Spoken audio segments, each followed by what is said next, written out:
এই ফাঁকি এবং গরমিল যাতে প্রতিষ্ঠিত না হয় সেটি নিয়ে আমরা কাজ করছি।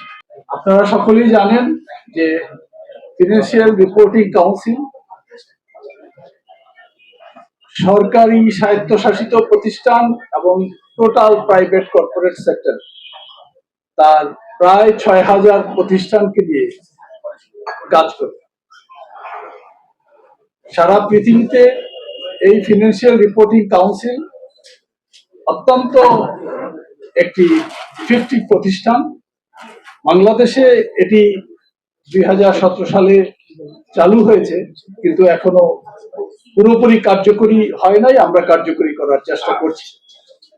এবং আপনারা জানেন যে কর্পোরেট সেক্টর বলতে যা বোঝায় সেটি মূলত প্রাইভেট সেক্টর। পাবলিক সেক্টরের যে অ্যাকাউন্টস সেটি অডিটর জেনারেল অফিস প্রত্যেকটি পাবলিক সেক্টর অফিসকে অডিট করে, আর আমরা ফিনান্সিয়াল রিপোর্টিং কাউন্সিল পাবলিক সেক্টরের স্বায়ত্তশাসিত কিছু প্রতিষ্ঠানকে আমরা অডিট করি এবং প্রাইভেট সেক্টরের বড় বড় পাবলিক ইন্টারেস্ট এন্টিটিজ যে ডেফিনেশন আছে সেই ডেফিনেশন অনুযায়ী আমরা অ্যারাউন্ড 6,000 প্রতিষ্ঠানকে নিয়ে কাজ করি।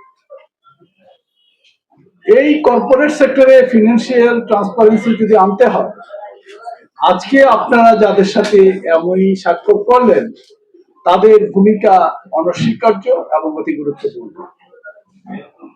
ফিনান্সিয়াল রিপোর্টিং কাউন্সিল বাংলাদেশের হিসাব এবং অডিটিং পেশার গুণগত মান উন্নয়নে কাজ করার দায়িত্বপ্রাপ্ত।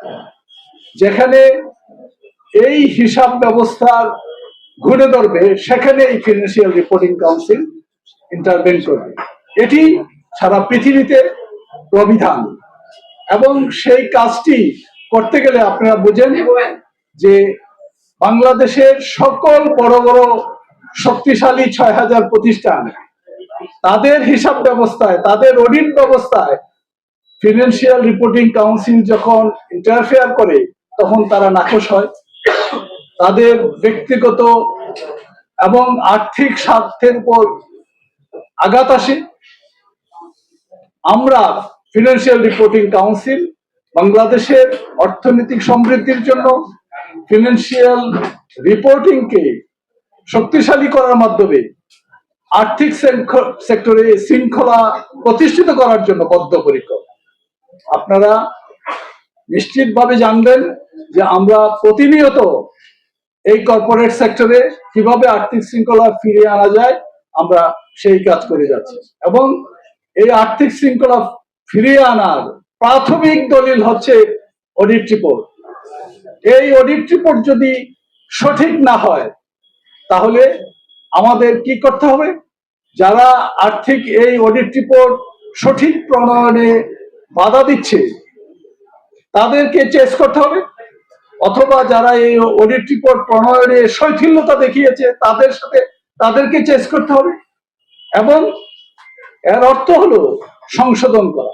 আমরা চাই যারা যেই প্রতিষ্ঠানগুলো ব্যবসায়িক প্রতিষ্ঠানগুলো আর্থিক রিপোর্টে তাদের ফুল ডিসক্লোজার না এনে কর ফাঁকি দিচ্ছে, শেয়ার মূল্যমানে সম্পদের মূল্যমানে গরমিল করছে তাদের, কারণ ফিনান্সিয়াল ইনফরমেশনস গুলো যদি ফুল ডিসক্লোজার থাকে কোনোদিন শেয়ার মার্কেটের শেয়ার প্রাইস আকাশে এবং পাতালে নামতে পারে না।